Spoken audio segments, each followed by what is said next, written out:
తెలంగాణ రాష్ట్ర వ్యాప్తంగా గద్దర్ అవార్డు ఏదైతే ప్రదానం చేస్తూ ఉందో తెలంగాణ ప్రభుత్వం, ఇది నిజంగా ఒక పెద్ద ఎత్తున కొంత నెగిటివిటీని సంపాదించుకుంటా ఉంది. వాస్తవానికి అంటే అంతకుముందు నంది అవార్డ్స్ అని చెప్పేసి ఆ పేరు మీద ఇచ్చేవాళ్ళు. ఇప్పుడు కొత్తగా గద్దర్ అవార్డుని ప్రదానం చేస్తూ ఉన్నారు. వాస్తవానికి గద్దర్ అవార్డు ఇవ్వడాన్ని ఎందుకు వ్యతిరేకిస్తూ ఉన్నారు? అలాగే కవిత గారి పార్టీ అనేది అనౌన్స్మెంట్ ఉంటుందా ఈ జూన్ నెలలో? సో ఇట్లాంటి లేటెస్ట్ ఇన్ఫర్మేషన్ అడుగుదాం. ఈరోజు మనం కరీంనగర్ జిల్లాకి రావడం జరిగింది. మనతోనే బీఆర్ఎస్ పార్టీ సీనియర్ నాయకులు సయ్యద్ నయీముద్దీన్ గారు మనతో ఉన్నారు. వీరి నుంచి కొంత లేటెస్ట్ ఇన్ఫర్మేషన్ అడిగే ప్రయత్నం చేద్దాం. నమస్తే సార్, బాగున్నారు? బాగున్నాం. బీవీఆర్ ఛానల్ గారికి ధన్యవాదాలు. జై తెలంగాణ, జై కేసీఆర్. సార్ నేను పాయింట్కి వస్తున్నా. ఇప్పుడు తెలంగాణ ప్రభుత్వం చాలా ప్రతిష్టాత్మకంగా తీసుకుని గద్దర్ అవార్డుని ప్రదానం చేస్తూ ఉంది. రజాకార్ అనే సినిమాకి చరిత్ర మరియు వారసత్వ కేటగిరీలో ఉత్తమ అవార్డుగా ఎంపిక చేయడాన్ని మీరు వ్యతిరేకిస్తున్నట్టు కొంత సమాచారం. ఎందుకు వ్యతిరేకిస్తున్నారు? నేను 31 నాడు ఆంధ్రజ్యోతిలో చూసిన జువారీ కమిటీ చైర్పర్సన్గా జయసుధ గారు గద్దార్ అవార్డ్స్ను ప్రకటించారు. వాస్తవంగా ఉమ్మడి ఆంధ్రప్రదేశ్లో నంది అవార్డ్స్ ఇస్తుండే ఫిల్మ్ ఇండస్ట్రీకి. కానీ తెలంగాణ ప్రభుత్వం, కాంగ్రెస్ ప్రభుత్వం ఆ నంది అవార్డుని పేరు మార్చుతూ గద్దర్ పేరు మీద ఇస్తామని ప్రకటించింది. ప్రకటించి అందులో కొన్ని అవార్డులను ప్రకటించింది. దాదాపు 14 అవార్డ్స్ ప్రకటించింది. అందులో ఉత్తమ అవార్డు రజాకార్కి, అంటే ఒక వారసత్వంగా, ఒక చరిత్ర కల ఒక సినిమాగా దానికి రజాకార్ సినిమాకు అవార్డు ఇస్తామని ప్రకటించారు. మేము దీన్ని తీవ్రంగా ఖండిస్తున్నాం. ఎందుకు ఖండిస్తున్నామంటే రజాకార్ సినిమా అనేది ఒక విద్వేషపరక, ముస్లింలకు కానీ హిందువులకు కానీ రెచ్చగొట్టే విధంగా తీసిన, వక్రీకరించారు, చరిత్రను వక్రీకరించి తీసిన సినిమా అది. దానికి విడుదల కాకముందు మా ప్రభుత్వం ఉన్నప్పుడు ఎన్నో మేము విడుదల చేయొద్దని కూడా మేము రిక్వెస్ట్ చేసినాం అప్పటి ప్రభుత్వంకి. ఎందుకంటే ఆ సినిమాలో మొత్తం చరిత్ర వక్రీకరించారు, ఒక ముస్లింలను దోషులుగా చూపిస్తూ తీసిన సినిమా అది. ఆ సినిమాకి అవార్డు ఇవ్వటం ఎంతవరకు న్యాయమో మేము అడుగుతున్నాం. రేవంత్ రెడ్డి గారు, మీ నిజ స్వరూపం బయటపడింది. ఈ కమిటీ పేరుకే ఉంటుంది. వాస్తవంగా ఇవి లేసిన జయసుధ దానికి చైర్పర్సన్, ఆ కమిటీకి, ఈ అవార్డుల కమిటీకి. కానీ వాళ్ళు పేరుకే ఉంటారు. ఫైనల్గా చేసేది సీఎంఏ. ఇప్పుడు సీఎం గారు దానికి ఫైనల్ చేసారు, అంటే అవార్డు ఇస్తారు. అంటే మీ నిజ స్వరూపం ఇక్కడ బయటపడింది. మీరు ఒక ఆర్ఎస్ఎస్ భావజలం గల వ్యక్తిగా మీరు నిరూపించినారు. ఎందుకంటే ఇప్పుడు ఆ సినిమా, దాంట్లో సినిమాలు ఏముంది, మొత్తం మత విద్వేషాలు రెచ్చగొట్టే విధంగా, ముస్లింలకు వ్యతిరేకంగా, ఒక దోషులుగా చూపించే విధంగా ఆ సినిమాలో ఉన్నది. మీరు దానికి ఎట్లిస్తుర్రు మీరు అవార్డు మేము అడుగుతున్నాం. అంటే మీరు ఒక విద్వేష వాతావరణం తెలంగాణలో ప్రోత్సహించాలి, అటువంటి సినిమాలకు ప్రోత్సహించాలనే మీరు ఆలోచన ఉందా మీకు? మేము అడుగుతున్నాం. దాని కూడా ఒక 10 లక్షల అవార్డు ఉంటుంది, నగదు అవార్డు ఇస్తారు. అంటే అటువంటి సినిమాలు తీయాలి అని మీరు ప్రోత్సహిస్తుర్రా? మీరు చెప్పాలి, జవాబు చెప్పాలి. ఇది దీనికి ఎందుకు ఇస్తున్నాము? మీరు ఖచ్చితంగా దీన్ని ఖండిస్తున్నాము. చాలా దురదృష్టకరం. అది కూడా గద్దార్ పేరు మీద. గద్దార్ గారు అంటే ఒక విప్లవం. ఆయన అసలు గద్దార్ పేరు బొమ్మడి విఠలరావు, ఒక దళిత సమాజంలో పుట్టిన వ్యక్తి, ఒక ఎడ్యుకేటెడ్ పర్సన్. ఆయన నక్సల్కి ఒక ప్రభావితమైన నక్సల్లో పోయినారు. అంతేగాని ఒక మన భారతదేశ స్వతంత్ర ఉద్యమంలో కావచ్చు, తెలంగాణ మలిదశ ఉద్యమంలో, తొలిదశ ఉద్యమంలో కూడా పనిచేసిన వ్యక్తి గద్దార్. ఆయన పేరు మీద అవార్డు, అది కూడా దీనికి రజాకార్ గీయటం ఎంతవరకు న్యాయం? ఒకవేళ గద్దర్ గారు జీవించి ఉంటుంటే ఖచ్చితంగా నిరాకరిస్తున్నారు. ఇక్కడ మీరు కంప్లీట్గా వ్యతిరేకిస్తూ ఉన్నారు. అంటే ఇక్కడ ముస్లింలని కించపరిచేలా ఉంది అనే ఒకే ఒక కాన్సెప్ట్ని బేస్ చేసుకొని మీరు వ్యతిరేకిస్తున్నట్ట కాదు. చరిత్రను వక్రీకరిస్తున్నారు, అదొకటి విషయం. రెండో విషయం ఏంటంటే, వక్రీకరించడం అంటే ఏ రకంగా వక్రీకరించారు? ఆ చరిత్రలో ఏం చూపిస్తున్నారంటే, ముస్లింలు రజాకార్లని వాళ్ళు వచ్చి హిందువుల మీద మత మార్పిడి చేయించడానికి ఒక నిజాం సైన్యాన్ని పంపించినట్టు చూపిస్తారు. కానీ వాస్తవంగా నిజాం సైన్యం కాదది, నిజాం సైన్యంలో భాగం కాదది, ఒక ప్రైవేట్ అది సంస్థ, రజాకార్ సంస్థ. అందులో హిందువులు కూడా ఉంటారు. ఆ సంస్థ ద్వారా మా ముస్లిం హిందువులకు బాగా హింస చేసిరు అన్నట్టు సూచించే ప్రయత్నం చేసిరు ఆ సినిమాలో.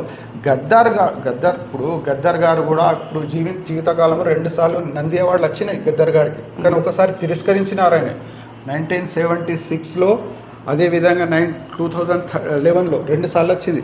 ఫస్ట్ అరే రిక్షా అని సినిమాకు ఒక మంచి పాట దానికి వచ్చింది, మళ్ళీ జై బోలో తెలంగాణ సినిమా పాటకు కూడా వచ్చింది అని నిరాకరించారు.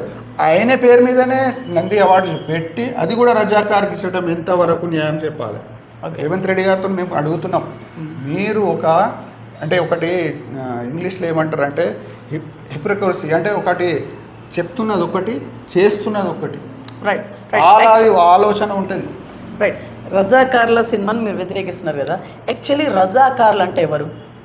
రజాకార్లు అంటే మనం చరిత్ర గమనిస్తే మహారాష్ట్రలో వాళ్ళు ఒక ఏంటిది అక్కడి నుంచి వచ్చిన వ్యక్తులు, వచ్చి ఇక్కడ ఏంటంటే వలస వచ్చిన వ్యక్తులు, ఖాసిం రజ్వీ అని వచ్చి ఇక్కడ ఒక ప్రైవేట్గా గ్రూప్గా తయారు చేసి రాజులకు అప్పుడు సహాయం చేసి వాళ్ళకు పేడ్ వర్కర్స్, అంటే వాళ్ళకు ఒకటి సైన్యంలో భాగం కాదు, నిజాం సైన్యంలో భాగం కాదు, వాళ్ళు పేడ్ వర్కర్స్ పైసలతోని. అది కూడా వాళ్ళకి ఎవరు పిలిపించారు? ఇక్కడ మనం ఈ రజాకార్ల చరిత్రతోని మనకు సాయుధ పోరాటం కన్సల్ట్ ఉంటుంది. సాయుధ పోరాటం 1941 to 51 వరకు దాదాపు 8 సంవత్సరాలు నడిచింది. సాయుధ పోరాటం ఎందుకు నడిచింది?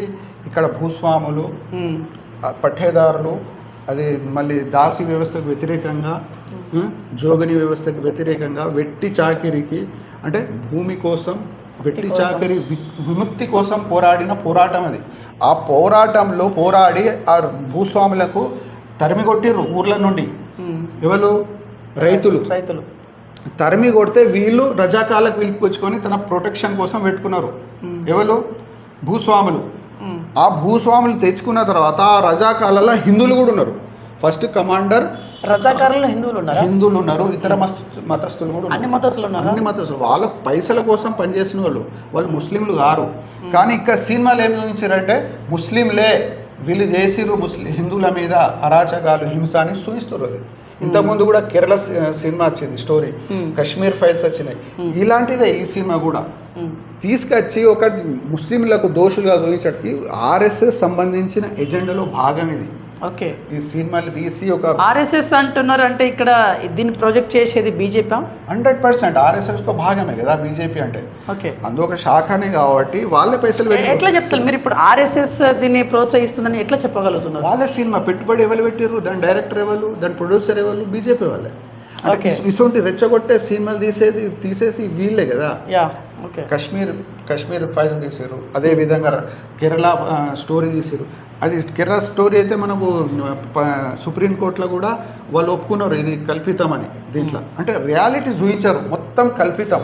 కాబట్టి మేము తీవ్రంగా ఖండిస్తున్నాం. వెంటనే దీనికి ఈ అవార్డుకు రద్దు చేయాలి. ఏంటంటే ఇప్పుడు దీనికి గద్దర్ గారికి అవమానం పరిచినట్టే. ఈ అవార్డు ఇస్తే వాళ్ళ రజాకార్ సినిమాకి అవార్డు పోతే మా గద్దర్ అన్నకు కూడా అవమానించినట్టే. అది కూడా ముస్లిం సమాజానికి కూడా మీరు ఏంటంటే అనగదొక్కే విధంగా, లేకపోతే వాళ్లకు కించపరిచినట్టే మేము భావిస్తున్నాం. ఖచ్చితంగా మీరు దీన్ని రద్దు చేయాలి. మేము యావత్తు ముస్లిం సమాజం పక్షాన, అదేవిధంగా బీఆర్ఎస్ మైనార్టీ సీనియర్ నాయకుల పక్షాన మేము దీన్ని డిమాండ్ చేస్తున్నాం. మీరు వెంటనే దీనికి రద్దు చేయాలి ఈ అవార్డుకని. రైట్ సార్, ఛత్తీస్గఢ్ బోర్డర్ ఆ ప్రాంతంలో ఆపరేషన్ కగార్ నడుస్తూ ఉంది. యాక్చువల్లీ ఆదివాసులకు నక్సలైట్లకి మధ్యలో తేడా ఏంటిది? ఎందుకంటే నక్సలైట్లు అనే వ్యక్తులు ఆదివాసుల కోసమే ఫైట్ చేసినట్టు కొంత సమాచారం. వీళ్ళిద్దరి మధ్య ఉండేటువంటి తేడా ఏమనుకుంటారు మీరు? ముఖ్యంగా ఆదివాసులు అంటే ఇక్కడ మూలవాసులు, మన దేశ మూలవాసులు అంటేనే ఆదివాసులు. ఇక్కడ లేవు. కానీ నక్సలైట్స్ అంటే మనకు నక్సల్ బేరీ అని అక్కడ బెంగాల్లో ఏర్పాటైంది. అది మన స్వతంత్రం రాకముందు ఏర్పాటైంది. అక్కడి నుంచి ఇక మొత్తం నక్సల్స్ ఎందుకు ఏర్పాటైంది? అన్యాయం గురించే. ఎప్పుడు అన్యాయం జరిగితే అప్పుడు నక్సలిజం పెరిగింది, అంతే తప్ప నక్సలిజం లేదు. అందుకంటే మా మాజీ ముఖ్యమంత్రి ఎన్టీ రామారావు కూడా నిజమైన దేశభక్తుడు అంటే నక్సలేనని చెప్పారు. మా కేసీఆర్ గారు కూడా తెలంగాణ ఉద్యమంలో ఖచ్చితంగా నక్సలర్స్ మా ఎజెండా అని చెప్పారు. అంటే వాళ్ళు చేసిన పనులు మేము దానికి అభినందిస్తాము వాళ్ళు. Right. అదేవిధంగా మా పార్టీలో కూడా మాజీ సాంబాసి కూడా మాజీ నక్సలైట్స్ ఉండే 2011లో జాయిన్ అయ్యారు మా పార్టీలో కూడా. అంటే నక్సల్స్ అంటే వాళ్ళు అంటే కోట్లు సంపాదించారు కదా, వాళ్ళ ఆశలు ఉండేవి. ఒక సమాజం మంచిగా కావాలని ఉంటుంది, సమాజంలో సమానత్వం కోసం కృషి చేస్తారు వాళ్ళు. ఎక్కడ అన్యాయం జరిగితే వాళ్ళు అట్లా కొట్లాడతారు అంతే తప్ప వాళ్ళు ఏం ఆశించారు. వాళ్ళకి ఏమైనా కోట్లు సంపాదించారా, లేకపోతే వాళ్ళ భూములు ఉన్నాయా, లేకపోతే వాళ్ళకి ఏమైనా పెద్ద పెద్ద మంత్రుల పదవులు ఉన్నాయా, వాళ్ళకి ఏమైనా బిల్డింగ్లు ఉన్నాయా, అది కానీ మేము నక్సలైట్లకు మేము సపోర్ట్ చేస్తలేము, నక్సలిజంకి సపోర్ట్ చేస్తలేము. సొంతంగా ఎవరు కూడా సపోర్ట్ చేయరు, కానీ వాళ్ళతో చర్చలు జరపాలి, మాట్లాడాలి. ఎందుకంటే వాళ్ళు మూలవాసులు. వీళ్ళకి చంపి ఇప్పుడు ఒక విషయం ఇక్కడ ఏంటంటే నక్సలైట్స్కు ఇక్కడ మూలవాసులు వాళ్ళే, ఆదివాసులు. ఇక్కడ చంపుతున్నది ఎవరు మరి?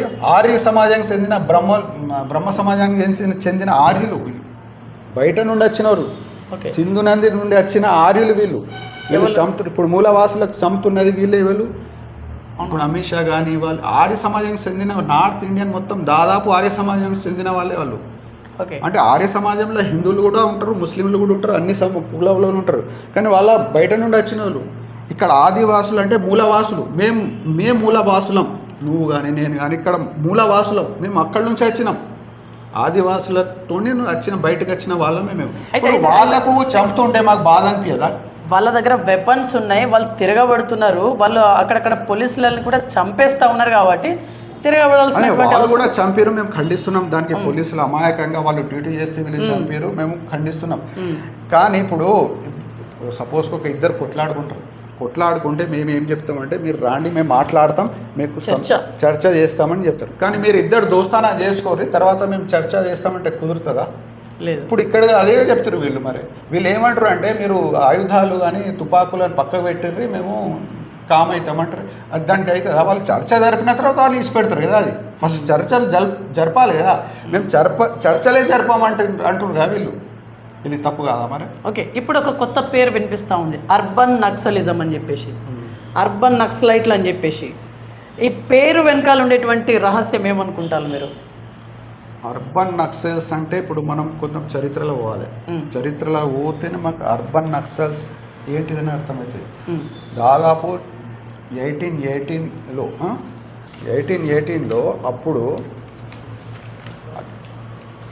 అప్పుడు ఏం జరిగిందంటే 1818లో మనం చూస్తే ఇదిగో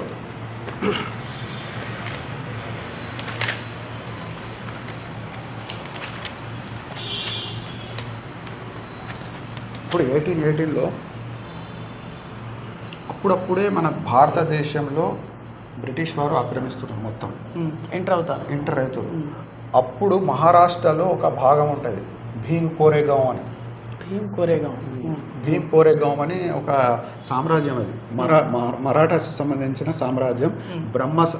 బ్రహ్మ సమాజానికి చెందిన వరకు పరిపాలిస్తారు. అక్కడ హింస బాగా దళిత మీద జరిగింది. అంటే ఒక దళితుని వాళ్ళ మీద పడితే కూడా వాళ్ళు చంపేసారు. ఓన్లీ నీడ పడకూడదు, అసోంటి హింస చేసారు అక్కడ. ఊరు బయట పెట్టుడు, అంటారు అని తనం, అవును కత్తి జరుగుతాయి. వాస్తవాలు బుక్లు ఉన్నాయి, చరిత్రకాలు చెప్తారు, వాస్తవాలు అవి జరిగినాయి. దాదాపు 2000 సంవత్సరాలు ఇది హింసించారు వీళ్ళు, బాగా హింసించారు. ప్రతి అంటారాని తనం. ఇప్పుడు మనం డాక్టర్ అంబేద్కర్ గారు కావచ్చు, మళ్ళీ అదే జ్యోతిరావు పూలే కావచ్చు, సామాజిక కార్యకర్తలుగా వాళ్ళు వచ్చి ఈ సమాజాన్ని మంచిగా చేయడానికి కృషి చేశారు, ఎన్నో ఉద్యమాలు చేశారు. అప్పుడు కొంచెం మార్పు వచ్చింది. బ్రిటిష్ వారు కూడా ఈ అంటరానిదానికి ఒప్పుకోలే. వాళ్ళు కూడా మొఘల్స్ వచ్చిన తర్వాత వాళ్ళు కూడా చేస్తే అప్పుడు కొద్దిగా రైట్ అయింది. లేకపోతే ఇక్కడ బాగా హింస బాగా నడిచింది అది. అయితే ఆ హింసకు వాళ్ళు వ్యతిరేకంగా కొట్లాడారు. దళితులు కొట్లాడారు. వాళ్ళు ఎవరికి? మరాఠా సామ్రాజ్యానికి. వాళ్ళ సైన్యం 28,000 వాళ్ళ సైన్యం, వీళ్ళు ఒక 800. అయితే వీళ్ళు పోరాడినప్పుడు బ్రిటిష్ వారు సపోర్ట్ చేశారు వీళ్ళకు, దళితులకు. ఎందుకంటే వీళ్ళు న్యాయం కోసం పోరాడుతారు కాబట్టి మేము కూడా సపోర్ట్ చేస్తామని సపోర్ట్ చేశారు.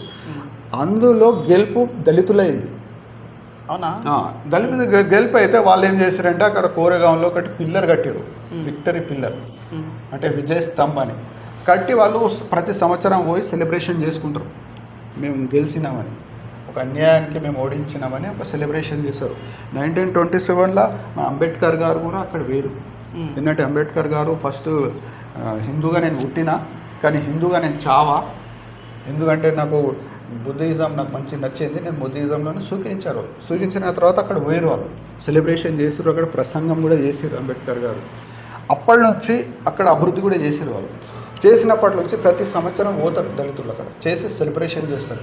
ఇందులో భాగంగానే 2018లో 200 years కంప్లీట్ అవుతాయి దానికి. 18లో పోయిన 18లో అంటే 2000 అంటే 2 శతాబ్దాలు కంప్లీట్ అవుతున్నాయి కాబట్టి పెద్ద ఎత్తున సంబరాలు చేసారు. సంబరాలు చేయడానికి వెళ్ళేటప్పుడు అక్కడ ఉన్న స్థానికులు అంటే బ్రహ్మ సమాజానికి చెందిన వారు మరాఠాలు అడ్డుకున్నారు. అక్కడ ఘర్షణలు జరిగినాయి. ఘర్షణలు జరిగితే అందులో ఒక వ్యక్తి కూడా చనిపోయినారు. అక్కడ మళ్ళీ కొన్ని ఆస్తులుగా ధ్వంసమైనాయి, ఘర్షణలు దెబ్బలు తాకినాయి. దానికి మొత్తం కారణాలు వీళ్ళే దళిత అంటే నాయకులు, బుద్ధిజీవులు, సెక్యులర్ భావం గల నాయకులు. దీంట్లో వేరే మత కులాలు కూడా ఉంటారు, అంటే దళితులేని కాదు, ఉన్నత వర్గ కులాలు కూడా ఉంటారు. వాళ్ళు సెక్యులర్ భావం గల వ్యక్తులు, అంటే అంబేద్కర్ వాది అన్నట్టు వాళ్ళు రెచ్చగొట్టారు కాబట్టి సంఘటన జరిగిందని వీళ్ళ మీద కేసులైన మళ్ళీ రివర్స్గా. అప్పటి నుంచే అర్బన్ నక్సల్స్ అంటారు వీళ్ళకి ఎవరికి దళితులకు సపోర్ట్ చేసిన వాళ్ళకి, ఆదివాసులు దళితులు అనగదొక్కిన వాళ్ళు మొత్తం బహుజన సమాజం చెందిన వాళ్ళు, బడుగు బలహీన వర్గాలు, వీళ్ళకు సపోర్ట్ చేసిన వాళ్ళకు అర్బన్ నక్సల్స్ అంటారు. అప్పటి నుంచి అర్బన్ నక్సల్స్ అనే పేరు ప్రచారంలో వచ్చింది. అంటే ఇప్పుడు ఈ నక్సలైట్లు ఆదివాసులకు సపోర్ట్ చేస్తున్నారు కాబట్టి అర్బన్ నక్సల్స్ అనే పేరు వచ్చింది. ఇప్పుడు రాహుల్ గాంధీ కూడా అర్బన్ నక్సల్స్ అంటారు ఈ బత్తాయిలు. అవునా? మతోన్మాదవాదులు అదే చెప్తారు. ఎట్లయితారు చెప్పు, వాళ్ళు ఒక భావజాలం, ఒక మానవత్వం చూపిస్తారు కదా వాళ్ళు. ఇప్పుడు ఒక ఉన్నత చదివిన వాళ్ళు ఒక ఏంటంటే ఒక మానవుడు ఒక జీవిగా వాస్తవం ఏంటంటే ఒక్కటే విషయం అర్థం చేసుకోవాలి, ఈ కులాలు మతాలు అనేటివి మనం ఏర్పాటు చేసుకున్నాం. అది మనం అర్థం చేసుకోకుండా మన మతమే గొప్పది, ఐఆమ్ సుపీరియర్, వేరోళ్ళు అనగదొక్కుతాం మేము, మా కాళ్ళ దగ్గర ఉండాలి అనే ఒక ఆలోచన వాళ్ళకి ఉంటుంది. దానికి ఆ ఐడియాలజీకి వ్యతిరేకంగా వీళ్ళు కొట్లాడతారు. కాదు, తప్పు, ఇది మానవులందరూ మనం సమానమనే అని వీళ్ళ వాదన. అందుకోసం వీళ్ళకి అర్బన్ నక్సల్స్ అంటారు. ఓకే, ఇప్పుడు ఓవరాల్గా ఇప్పుడు మనము కగార్ గురించి మాట్లాడినాం కాబట్టి ఈ కగార్ ముగిసినట్లేనా? ముగిసినట్టే అంటే అమిత్ షా గారు ఏం చెప్పారంటే 2026 31 మార్చ్ వరకు ఈ దేశంలో నక్సల్స్ లేకుండా చేస్తామని చెప్పారు. కానీ అది సాధ్యమవుతుందా? మూలాలు ఉంటాయి అనేది సాధ్యం. ఎందుకంటే వాళ్ళతో చర్చలు జరపాలి. వాళ్ళకి ఇప్పుడు ముఖ్యంగా ఏంటంటే ఆదివాసులకు అక్కడ చంపడానికి, లేకపోతే నక్సల్స్ పేరు చంపడానికి అక్కడ ఖనిజాలు కూడా ఒక కారణమే. అక్కడ 7 రకాల ఖనిజాలు ఉన్నాయట. అది దోచుకోవటానికి చేస్తున్న కుట్ర అని చెప్తున్నారు అందరూ, ఉద్యమ సామాజిక సంఘాలు కావచ్చు, ఎందుకంటే అక్కడ ఉన్నాయని. ఇటువంటి పరిస్థితులలో ఎట్లా సాధ్యమవుతుంది? ఆల్రెడీ లక్ష ఎకరాల చెట్ల నరికేతకు పర్మిషన్ కూడా తీసుకొచ్చారు. కానీ యాక్చువల్గా మన రాజ్యాంగంలో వీళ్ళకి హక్కులు ఉన్నాయి ఆదివాసులు. ఎందుకంటే ఆ ఏరియాలో పోవటానికి వాళ్ళ పర్మిషన్ కావాలి. ఎందుకంటే అంబేద్కర్ గారు ఇది బాగా ఆలోచించి గొప్ప మేధావి. ఇవాళ నేను మాట్లాడుతున్నా అంటే వాళ్ళ దయనే, నువ్వు కూడా ఇట్లా మాకు ఉండవుతుంటే వాళ్ళ దయనే. అంబేద్కర్ గారు లేకుంటే మనకు బతకనియకపోతే వీళ్ళు మనుస్మృతి వాళ్ళ బుక్ నడిపించారు కదా, అది నడిపించి జాతులను డివైడ్ చేసే పరిపాలించారు కదా. ఇప్పుడు కూడా అదే చేస్తుండే. అయితే అంబేద్కర్ గారు దాంట్లో ఆర్టికల్ రాసారు, షెడ్యూల్ 5లో రాసారు. ఏమనంటే ఆదివాసుల హక్కులు ఉంటాయి అక్కడ, ఎవరు పోతే కూడా అక్కడ పర్మిషన్ తీసుకోవాలి, ఆ గ్రామం నుండి పర్మిషన్ తీసుకొని పోవాలి. అక్కడ ఎక్కడ పాటిస్తారు వీళ్ళు? పాటించుడే లేదు. ఆదివాసులకు చంపుడు అంటే వాళ్ళకు చంపేసి మేమే చేయాలని.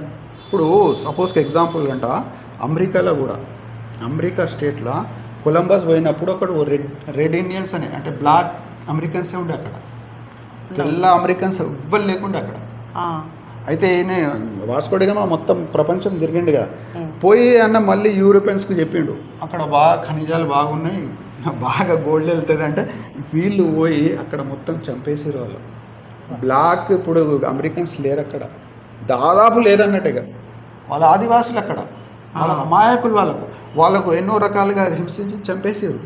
ఇప్పుడు అక్కడ దోచుకొని పెద్ద రాజ్యాంగాన్ని నడిపిస్తారు. ఇది కూడా ఇదే, వీళ్ళు కూడా ఆర్యులు బయట నుండి వచ్చిన వాళ్ళే.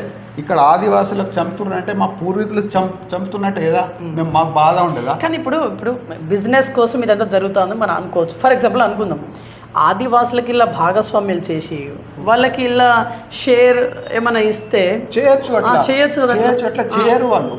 ఏంటంటే వాళ్ళకి ఎందుకు చేయరు అంటే, ఇప్పుడు గవర్నమెంట్ దగ్గర ఎంత డబ్బు ఉండదు, ప్రైవేట్ సంస్థకు అప్పచెప్తుంది.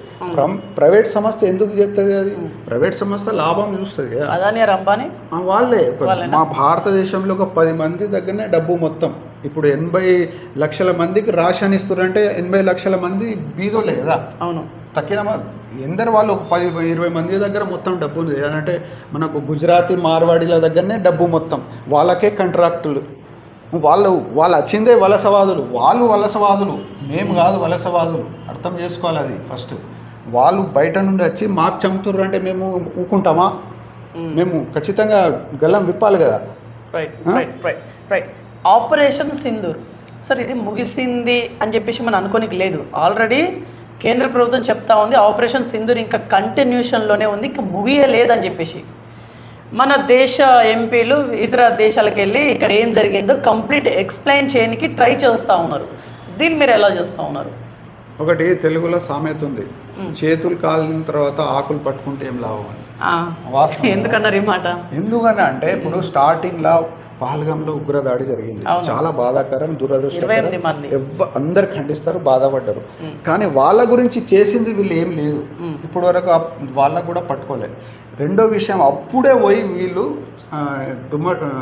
డిప్లొమాటిక్గా వీళ్ళు ఏకం చేస్తే మనకు లాభం జరుగుతుంది. ఇప్పుడు మోదీ గారు ఇప్పటి వరకు 88 సార్లు విదేశీ పర్యటన చేసినారు, అంటే 72 దేశాలు తిరిగినారు. అంటే మా సొంత పైసలుగా మనదే. మనకి ఏం సాధించారు వాళ్ళు తిరిగి? ఒక్క దేశం కూడా మాకు నిలబడలే. మరి మేము ఉన్నామని. అదే పాకిస్తాన్కి అందరు నిలబడ్డారు, మనం చూసినాం. చైనా నిలబడ్డది, తుర్కీ నిలబడ్డది, ఇరాన్ నిలబడ్డది, వాళ్ళు నిలబడ్డారు. మా కేవలం రష్యా కూడా ఇవాళ పాకిస్తాన్తో దోస్తానా చేస్తుంది, అక్కడ పెట్టుబడి పెడుతుంది. మాకు స్టార్టింగ్ నుండి మా మిత్ర దేశం రష్యా, ప్రతి దాంట్లో వస్తుంది.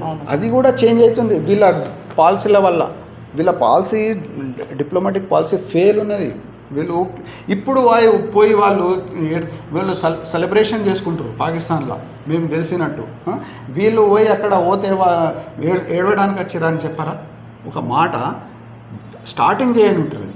అది దాడులు చేయకముందు పోయి అక్కడి నుంచి మీరు చర్యలు తీసుకుంటారా? పాకిస్తాన్కి ఒక ఉగ్రవాద దేశమే కదా అది, దానికి మరి మీరు ఉగ్రవాద దేశంగా ముద్రేసి వాళ్ళతో సంబంధాలు తెచ్చుకుంటారా? లేదా మేము కొట్లాడాలంటే అప్పుడు వాళ్ళు ఏకమవుతుండే. ఇక్కడ చర్చలు చేయరు, తానాషాయి చేస్తారు వీళ్ళు. తానాషాయిలలో వీళ్ళు ఇప్పుడు మా దేశానికి నష్టం జరిగితే నాకు నష్టం జరిగినట్టే, అందరికి నష్టం జరిగినట్టే కదా. వీళ్ళ ఆలోచన అట్లా ఉండదు. మరి ఎంపీలు వివరణ ఇవ్వడానికి ట్రై చేస్తున్నారు, అది మంచిదే, వాళ్ళు కష్టపడుతుర్రు, చేస్తుర్రు, అది మంచి పద్ధతి. కానీ స్టార్టింగ్ చేస్తే ఇంకా దానికి లాభం మనకు చేరుతుండే, దానికి ఒక రిజల్ట్ వస్తుండే. కానీ ఇప్పుడు చేస్తే అయిపోయింది కదా అంటారు వాళ్ళు. విదేశీయులు ఏమంటారు వాళ్ళు? ఇప్పుడు మీరు కొట్టితే కదా, వాళ్ళకు సింధూర్ సక్సెస్ చేసేది, వాళ్ళు కొడితే కదా, మళ్ళీ ఏంటిది అంటారు, అన్నారా? మళ్ళీ కొడతారా అడుగుతారు, అంతే కదా.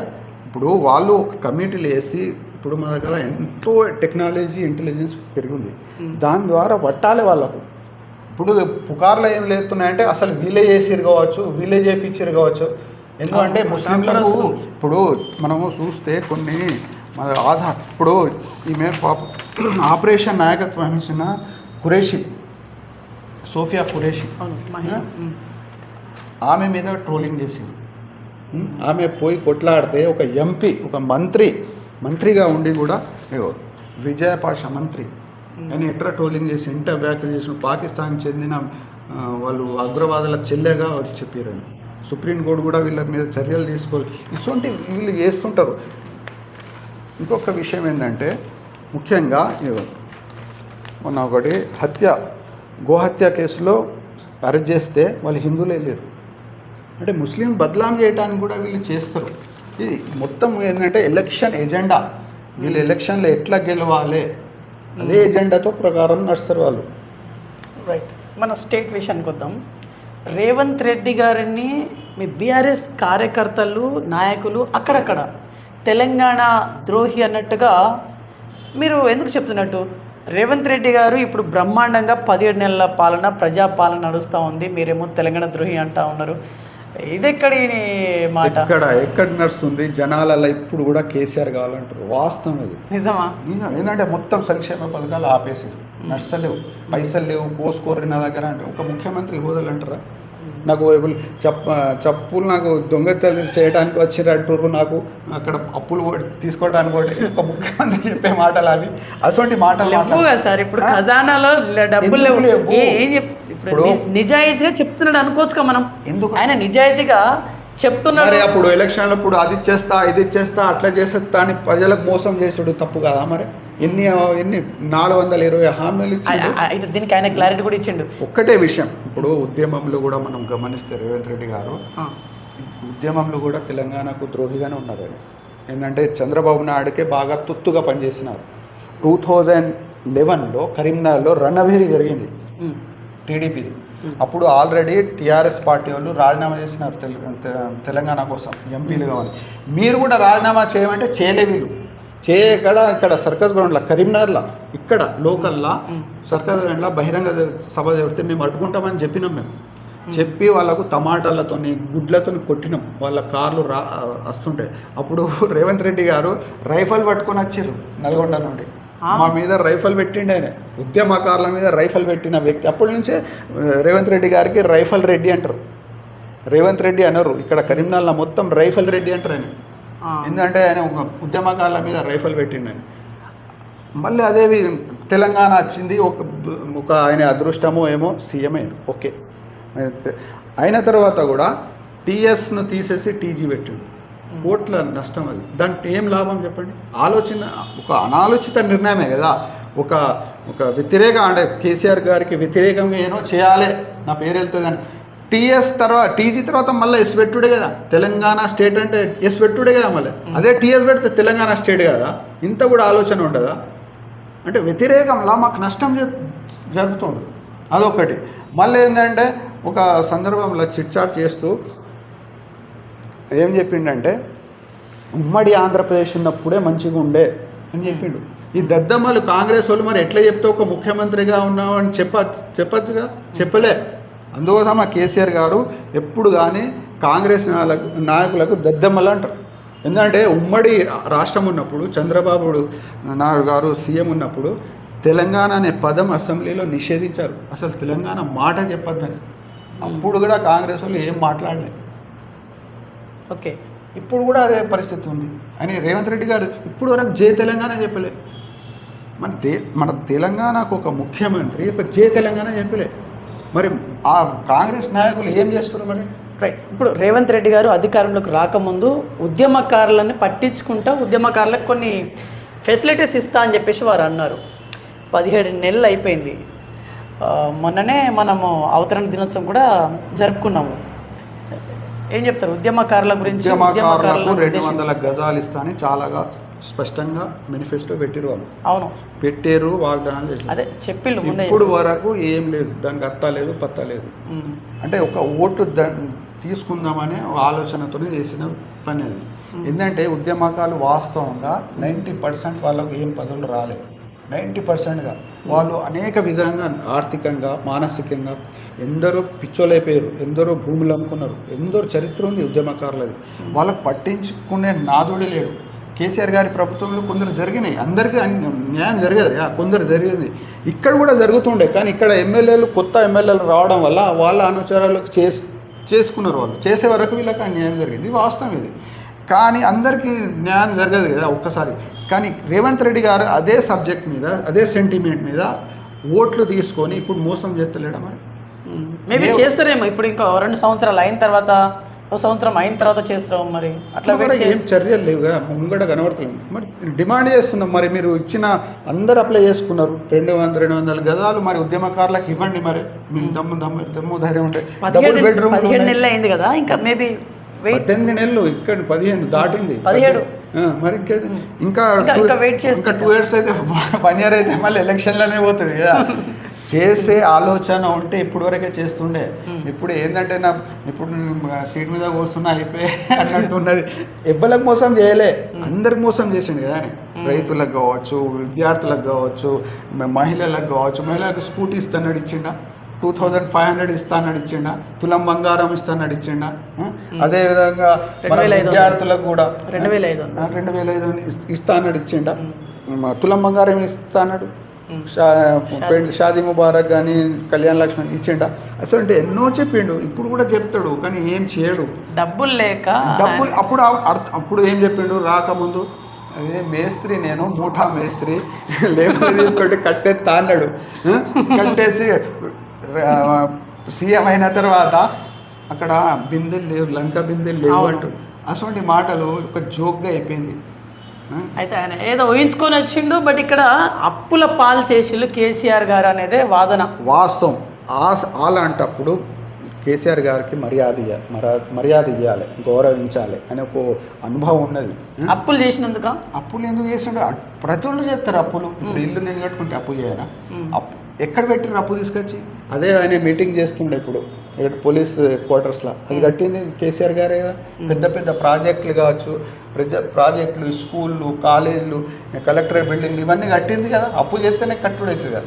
అటువంటి వాళ్ళతోనే వీళ్ళు గౌరవించి సూచనలు తీసుకోవాలి. ఎప్పుడు అంటే బూతు మాటలు మాట్లాడు. ఇప్పుడు ఒక వీడియో చూపిస్తాను మీకు. మన రేవంత్ రెడ్డి గారు అప్పుడు అంటే తన అధికారం రానప్పుడు, అధికారంలో లేనప్పుడు, కాంగ్రెస్లో ఉన్నప్పుడు కేసీఆర్ గారి గురించి ఎంత మంచిగా మాట్లాడాడంటే, కేసీఆర్ గారు లేకుంటే తెలంగాణ రాకపోదు, మేము నమ్మాలి, కేసీఆర్ ఒక మంచి నాయకులు అని ఒక మంచిగా మాట్లాడాడు. అంటే ఎందుకంటే 12 సంవత్సరాలు సుదీర్ఘమైన కాలంలో ప్రజల కోసం తాను కూడా చాలా కమిట్మెంట్, ఎన్ని పొలిటికల్ క్రైసిస్ వచ్చినా కూడా నిలదొక్కుని దాన్ని ముందుకు తీసుకెళ్ళాను. ఆయన ఉన్నారు కాబట్టి ఎవరైనా ఇచ్చిండ్రు. అది అతిశయోక్తి ఏం కాదు, ఒప్పుకోవాల్సింది. అంటే నేను రాజకీయ నాయకుడు ఒప్పుకోకపోయినా వాస్తవం మాత్రం అదే. సో మాకు ఇష్టం లేకపోవచ్చు, ఒక పార్టీలు ఉండి ఒక పార్టీలో ఇంపార్టెంట్ రోల్ ప్లే చేస్తూ నేను ఆ మాట అనకూడదు. కానీ ఈరోజు తెలంగాణ రాష్ట్రం వచ్చిందంటే చంద్రశేఖరరావు గారి కృషిని ఎవరు కాదనలేదు, నేను కూడా ఇంక్లూడింగ్. అంటే అది ఇక మనం వ్యక్తిగతంగా ద్వేషమో, లేకపోతే ఆయన చిన్న చేసి చూడడమో, లేకపోతే ఇక మనకు ఆ ఉద్యమం పట్ల అవగాహన లేకపోవడం ఏదైనా అవుతుండొచ్చు. క్లియర్ కట్ ఇప్పుడు ఎట్లా బూతులు మాట్లాడుతుంటే నువ్వు చూసినగా అని పిలిపించి అనే సలహాలు తీసుకోవాలి, సూచనలు తీసుకోవాలి, గౌరవించాలి. తెలుస్తుంది. ఏం తెలియక నేను రేవంత్ రెడ్డి గారు ఇన్వైట్ చేస్తున్నారు, బట్ కేసీఆర్ గారు రావట్లేదు కదా. అంటే బూతులు మాట్లాడితే ఎవరు వస్తారు పోయి? ఇప్పుడు నీకు గౌరవిస్తే నువ్వు వస్తావు, నేను నీకు గౌరవిస్తే వస్తావు. అది కూడా మీ స్థాయి బట్టి. కేసీఆర్ గారి స్థాయి ఒక ప్రపంచంలో ఒక పెద్ద స్థాయి, ఒక మేధావి, ఒక తెలంగాణను గాంధీ మార్గంలో, అహింస మార్గంలో తెచ్చిన తెలంగాణ జాతిపిత. ప్రతి తెలంగాణలోని ప్రతి గుండెలో కేసీఆర్ గారు ఉన్నారు. మళ్ళీ అభివృద్ధులు కూడా చేసినారు. పెద్ద అప్పుడు ప్రపంచంలో మన తెలంగాణకు ఇట్లా అభివృద్ధి చేసినంటే కేసీఆర్ గారే అంత అభివృద్ధి చేసేది 10 yearsలో. అటువంటి వ్యక్తికి పట్టుకొని ఎట్లా అంటే అట్లా నాయకులు పట్టుకొని ఎట్లా అంటే బూతులు మాట్లాడితే ఇవ్వలేస్తారు. నువ్వు గౌరవిస్తే ఎందుకు రారు చెప్పండి? ఖచ్చితంగా వస్తారు, సలహాలు ఇస్తారు. ఇప్పుడు కమిషన్ పేరు మీద వట్టిగా కమిషన్ దేనికి ఇస్తారు అంటారు. అప్పుడు కమిషన్ పెట్టారు, పిలిపిస్తారు. ఇది కేసులు ఎందుకు పెడుతుర్రు అన్నట్టు. ఏం చేసిరని? తెలంగాణ తెచ్చినందుక, ఆయన అభివృద్ధి చేసినందుక, దేనికి? కేసీఆర్ గారు లేకుంటే అసలు తెలంగాణ లేదు. కాళేశ్వరం అనేది అది డ్యామేజ్ అయింది, చాలా వేస్ట్ మనీ అనేది చాలా కొలాప్స్ అయింది, ఎక్కడో దారి తప్పింది, మనీ దారి తప్పింది. కాళేశ్వరం ఇటు డ్యామ్ అంతా ఆగమైంది. దీనివల్ల ఆయనకి నోటీసులు ఇవ్వడం జరిగింది. కాళేశ్వరం అంటే ఒక 3 బ్యారేజ్లు కాదు, ఒక మేడిగడ్డ బ్యారేజ్ కాదు.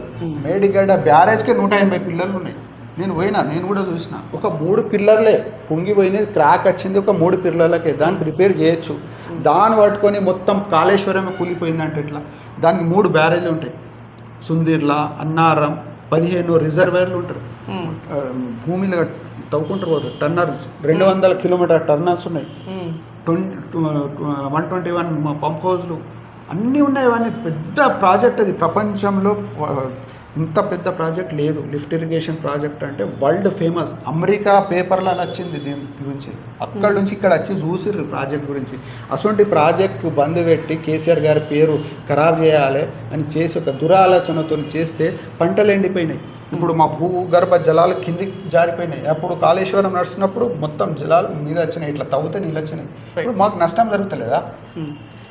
కవిత గారి గురించి ఏం చెప్పాలనుకుంటారు? మీ పార్టీలో ఇప్పుడు కొత్త చర్చ, ఇప్పుడు కేసీఆర్ గారికి హరీష్ రావు గారికి నోటీసులు ఇచ్చారు అనేదే ఒక పెద్ద చర్చ నడుస్తూ ఉంది. ఇది కాకుండా ఇప్పుడు కవిత గారి వాదన, ఇది మీకు ఒక పెద్ద మైనస్ అనొచ్చా బీఆర్ఎస్ పార్టీకి? కవిత గారు ఆమె చేసేటువంటి యాక్టివిటీని బట్టి కొత్త పార్టీ ఏదో ఈ నెలలోనే, ఈ జూన్ నెలలోనే ఏదో రాబోతుంది అన్నట్టుగా మనం అనుకోవచ్చా? చెప్పారు మరి, జూన్లో సెకండ్ కూడా పోయింది. మరి ఇక్కడ ఇది టీవీలలో కావచ్చు, మీడియా కావచ్చు, ఈ ప్రపగండ ఏంటంటే వాస్తవంగా మనం చూస్తే రాజకీయ ఫ్యామిలీలలో ఇది సహజం. అది ఇప్పుడు మనం రాజశేఖర్ రెడ్డి గారి ఫ్యామిలీలో కూడా, జగన్ షర్మిల అటు చూసినాం. మళ్ళీ అక్కడ రాజీవ్ గాంధీ ఫ్యామిలీలో కూడా, ఇప్పుడు ఇందిరాగాంధీ రాజీవ్ గాంధీ దగ్గర రానియలే. ఇప్పుడు దీని గురించి ఏం చెప్తారు? ఇప్పుడు కవిత గారు చేసినటువంటి కామెంట్స్ అనేది మీ బీఆర్ఎస్ పార్టీ ఏ రకంగా ఉంటుంది? బీఆర్ఎస్ పార్టీలో ఇప్పుడు కొంతమంది బీఆర్ఎస్ నాయకులు కవిత గారితోని మమేకమై లేరు, రిలేషన్ అనేది కట్ అయిపోయింది. ఏం చెప్తారు అసలు? ఇప్పుడు ఒకటే విషయం, కవిత గారు కూడా చేసిన క్వశ్చన్స్ రేస్ కానీ ఒక సూచనలు, ఒక ఫాదర్కు ఒక డాటర్ రాసిన లెటర్, సూచనలు ఇస్తారు. అది ఎవరు బయట పెట్టే లెటర్ని? ఆమె ప్రశ్న అదే. ఎప్పుడో తెలియదు కదా, ఎవరికి తెలియదు కదా, అది వాస్తవం తెలియదు. కానీ ఏంటంటే ఇక్కడ మనకు ముఖ్యంగా మన ప్రాంతానికి డెవలప్ చేయాలంటే, లేకపోతే మన తెలంగాణను కాపాడాలంటే ఖచ్చితంగా బీఆర్ఎస్ అవసరం. ఇప్పుడు ప్రజలలో వచ్చింది, దానికి మీడియా ఏం చెప్తుందంటే ఇది లేపుతుంది, ఇష్యూ లేపుతుంది. దాంట్లో ఇష్యూ లేదు అసలు. కవిత ఇప్పుడు చాలా స్పష్టంగా కేసీఆర్ గారి బొమ్మ పెట్టి ప్రోగ్రామ్ చేసింది. అవును చేసింది, ఇవాళ ధర్నా చేసింది, ఇవాళ చూసినాం మనం అంతా. ఓకే, కేసీఆర్ గారు దేవుడు, దయ్యం ఎవరు? కేసీఆర్ గారు దేవుడు అంటే దయాలు, ఇప్పుడు కాంగ్రెస్ లో దయాలు బాగా, కేసీఆర్ గారు చుట్టుపక్కల బాగా దయాలు ఉన్నాయి. ఎందుకంటే మనకు నష్టం జరుగుతుంది మన రాష్ట్రానికి. కేసీఆర్ గారి పక్కన ఉండేటువంటి మా రాష్ట్రానికి జరుగుతున్న ప్రతి ఒక్క కాంగ్రెస్ దయ్యమే, ఎందుకంటే బీజేపీ దయ్యమే. ఇప్పుడు గద్దర్ గారికి కూడా ఆయన ఒక ఆశ ఉండే, జాతీయ అవార్డు కావాలని, కానీ ఇచ్చిరా కేంద్ర ప్రభుత్వం. బండి సంజయ్ అయితే చాలా స్పష్టంగా చెప్పారు, గద్దర్ గారికి మేము ఇయ్యము, పద్మశ్రీ అవార్డుగా రావాలని. బాగా ఎలిజిబుల్ పర్సన్ ఇయ్యలే. దయ్యాలు ఇక్కడ బాగున్నాయి ఈ మన దాంట్లో. అది ఓకే సార్, కేసీఆర్ గారి పక్కన ఉండేటువంటి దయ్యాలు ఎవరు? హరీష్ రావు గారా, కేటీఆర్ గారు? దయ్యాలు కాంగ్రెస్ వాళ్ళే. మా పార్టీలో ఇప్పుడు మా పార్టీ కవిత గారు క్లియర్ గా చెప్పిళ్ళు, మీరు పేరు చెప్పలే కదా, పేరు చెప్పలే అంటే కాంగ్రెస్ వాళ్ళే ఉంటారు. మాకు అపోజిషన్ లెవెల్ ఉన్నారు, కాంగ్రెస్ బీజేపీ. కేసీఆర్ గారి చుట్టూ ఉన్నటువంటి వ్యక్తులే అన్నారు. చుట్టూ అంటే ఇప్పుడు దాంట్లో ఉన్నారు కదా, కోవట్లు ఉంటారు, వేరేలు కూడా ఉంటారు కదా చుట్టూ. అంటే ఇప్పుడు వీళ్ళే ఉంటారు, చుట్టూ ఎందరో ఉంటారు. కేసీఆర్ గారు అంటే ఒక పెద్ద మహానీయులు, ఆయన వెనక ఎందరో ఉంటారు, ప్రతి వారు ఉంటారు. దాన్ని మనం last and final question, Bakrid పండుగ మీద రాబోతుంది, శుభాకాంక్షలు తెలియజేస్తా ఉన్నాను. యాక్చువల్లీ మీ పండుగను ఉద్దేశించి ప్రేక్షకులతో ఏమైనా పంచుకోవాలనుకుంటున్నారు?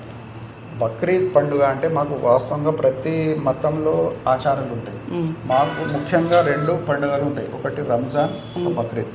బక్రీద్ పండుగ మేము ఏంటంటే స్తోమతను బట్టి, అంటే మాకు అప్పులు ఉండద్దు, ఫస్ట్ ఏం అప్పులు ఉండద్దు, మా ఇంట్లో కూడా ఎవరు అనారోగ్యంగా గురి కాకి ఉండద్దు అన్నట్టు. ఉండద్దు. అప్పులు ఉంటే ఈ పండుగ జరుపుకోద్దా? సార్ జరుపుతాం, కానీ మేకలు పోయాం, కుర్బానీ ఇయ్యం, పట్టిగా పండుగ జరుపుకుంటాం అంతే. కుర్బానీ ఇవ్వాలంటే కండిషన్స్ ఉంటాయి. అవునా? స్తోమత ఉండాలి, అప్పులు ఉండద్దు, అదేవిధంగా ఇంట్లో కూడా ఎవరు అనారోగ్యంగా ఉండద్దు. ఫీవర్ అంటే కామన్ అనుకో, పెద్ద సీరియస్ ఉంటుంది, అట్లా ఉండద్దు అన్నట్టు. అటువంటి పరిస్థితుల్లో కుర్బానీ ఇయ్యరు. అది కూడా కుర్బానీ ఇస్తే 3 భాగాలు చేస్తాం. దాంట్లో మేము ఒక్క భాగం పేద ప్రజలకు ఇస్తాం. పేద ప్రజలంటే మీ ముస్లిం వాళ్ళైనా కాదు, ఇతర మతాలకు కూడా. మతం కులం చూడం, పేదలు ఉండటే చూడే అంతే. ఏమిస్తారు? మటన్ 3 భాగాలు చేస్తారు. ఆవు అయితే కోయలేము కదా, ఆవు నిషేధించినప్పటిది మనకి గౌరవించాలి. హిందూ సోదరులు వాళ్ళు పూజిస్తారు, మేము కూడా గౌరవిస్తాం.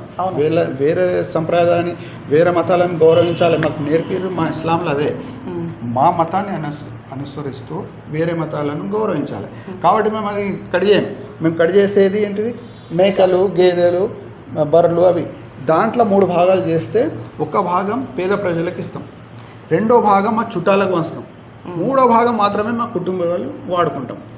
దీంట్లో ఇప్పుడు కొందరు మతోన్నవాదులు అంటే ఆర్ఎస్ఎస్ భావజాలం గారు వాళ్ళు ఏమంటారు అంటే ఎందుకు కోయాలి మేకలు అంటే వీళ్ళు కూడా దసరాకు కోస్తారు, మరి వేరే పండుగలు కోస్తారు, అదన్నీ పక్కకు పెట్టు.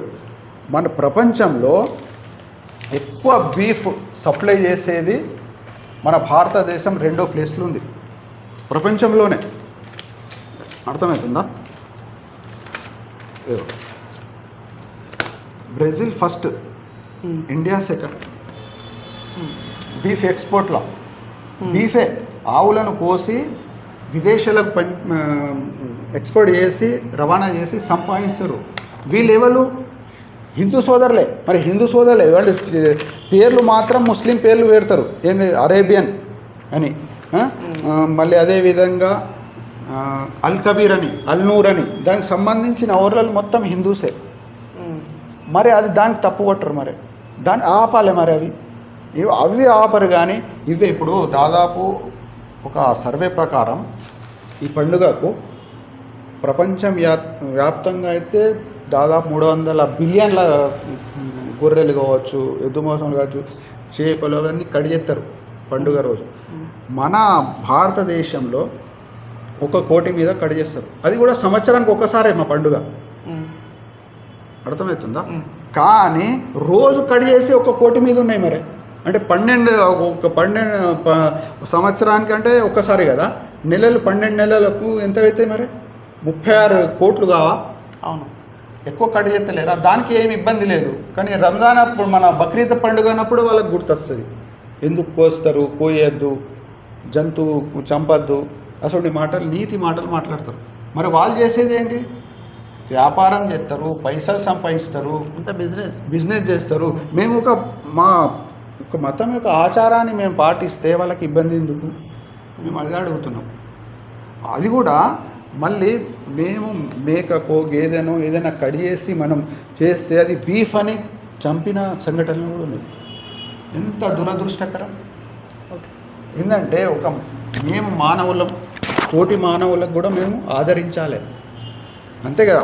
ఆవు అసలు యాక్చువల్గా వలస జీవే. ఇక్కడ మన భారతదేశం జీవే కాదు, ఆర్యులతో నచ్చిన వలస జీవి ఆవు.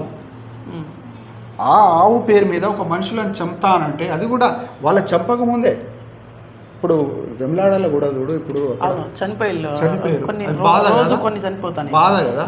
మరి వాళ్ళు ఇస్తారు రైతులకు ఒక ఇన్ఫర్మేషన్ ఇచ్చిళ్ళు, ఆధార్ కార్డుతోనే రండి, మీరు పట్టా పాస్బుక్తో రండి, మీకు ఇస్తామన్నారు వాళ్ళు. అదే చేస్తున్నారు. అట్లా చేస్తే డైలీ 3-4 చనిపోతారు. ఇప్పుడు అది కడిగేయకున్నా కూడా కడిగేసిరని ఎన్నో చంపిన ముస్లింలకు చంపిన ఘటనలు ఉన్నాయి. ఇది అన్యాయం కాదా? మరి నేను ఇప్పుడే అదే చెప్తున్నా. ఏదన్నా కానీ వాస్తవంగా బీజేపీ కానీ ఆర్ఎస్ఎస్ కానీ తమ ఎజెండా ఒక మనస్ఫూర్తి ఇక్కడ అమలు చేయాలి, భారత రాజ్యాంగాన్ని రద్దు చేయాలి అని ఒక దురాలోచన చేస్తున్న ఈ సంఘటనలను ప్రతి ఒక్కరు గమనించాలి, ప్రతి ఒక్కరు దీని మీద గలం విప్పాలి.